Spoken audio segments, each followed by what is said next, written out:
कनक आज सुबह से ही बहुत उदास और परेशान थी। माँ के बार बार पूछने पर भी उसने कुछ नहीं बताया। वो अपने कमरे में सुबह से ही घुसी हुई थी। आज उसने अपना फ़ोन भी बहुत ज़्यादा इस्तेमाल नहीं किया था। दोपहर का समय था। घर में लंच की तैयारी चल ही रही थी। सुशीला खाना टेबल पर लगा ही रही थी कि उसके घर की डोरबेल बजती है। प्रेम, ज़रा देखना कौन है दरवाजे पर। मेरे हाथ में खाना है, सुशीला ने अपने बेटे से कहा। रुक प्रेम, मैं देखता हूँ, कहते हुए राकेश दरवाजे की ओर बढ़े।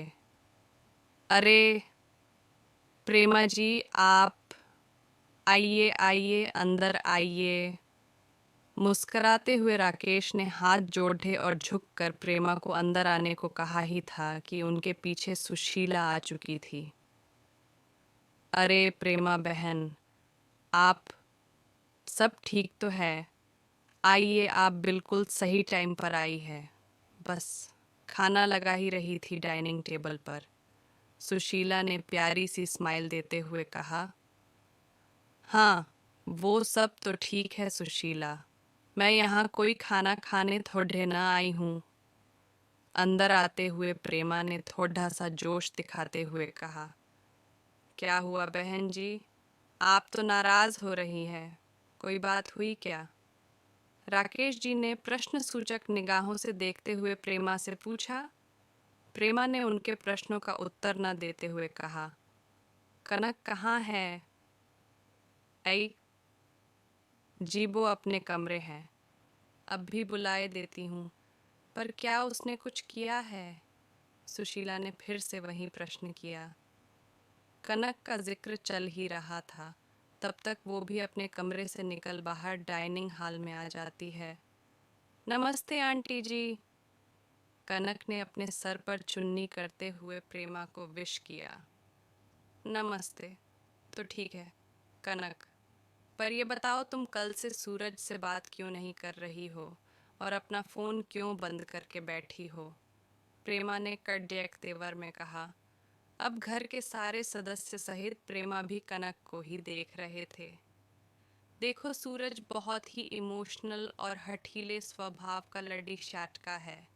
अगर तुम दोनों के बीच कुछ हुआ है तो तुम अपनी ओर से सॉरी बोल के रफा दफा कर दो।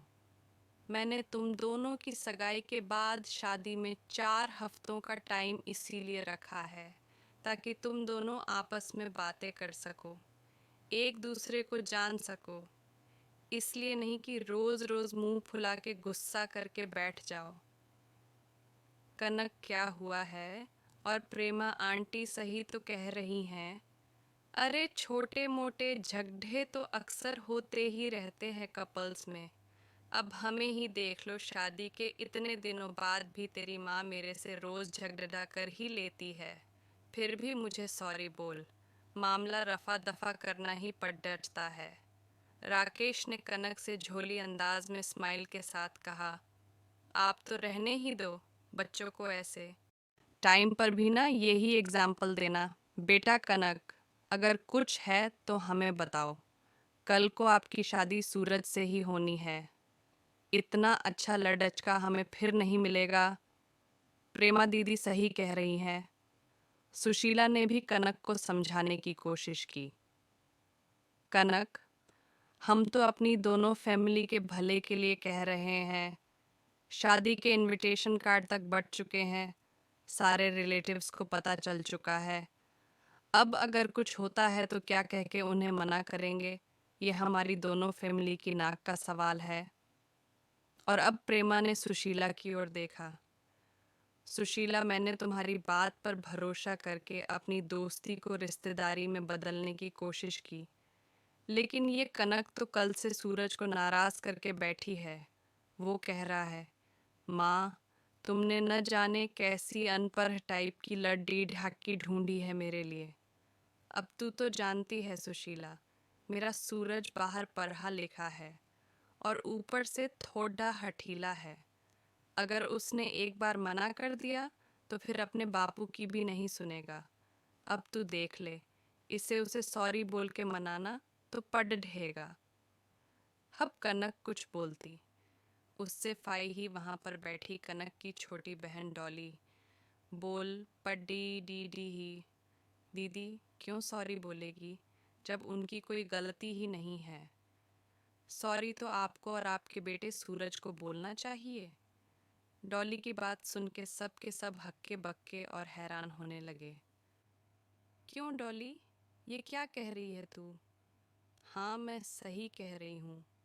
कल रात को सूरज जी वीडियो कॉल पर दीदी को सारे कपड़े उतारने और उनकी न्यूड फोटोज़ देने की डिमांड कर रहे थे, और जब दी ने ये सब करने से मना कर दिया तो अन पर गंवार का ठप्पा लगा के मुंह फुला लिया। यही पढ़ाई की है क्या उन्होंने बाहर जाकर? डॉली ने रौब झाड़ रही प्रेमा को उल्टा कटघरे में खड़ा किया। नहीं नहीं, ऐसा नहीं है, तुम शायद गलत समझ रही हो। वो क्या है कि सूरज ज़रा मॉडर्न टाइप का लड़का है तो बोल दिया होगा। इसमें कौन सी बड़ी बात है? और वैसे भी आजकल तो ये सब नॉर्मल हो गया है सोशल मीडिया के ज़माने में। प्रेमा ने झूठ मूठ की सफाई देकर अपने बच्चे को बचाने की कोशिश की। अभी तक शांत और माँ के गले लग गई थी। आप सही कह रही थी प्रेमा जी कि ये हमारे दोनों परिवार के लिए इज्जत और नाक का सवाल है। पर अब सोचने वाली बात ये है कि नाक किसकी कटी है, आपके परिवार की या हमारे परिवार की?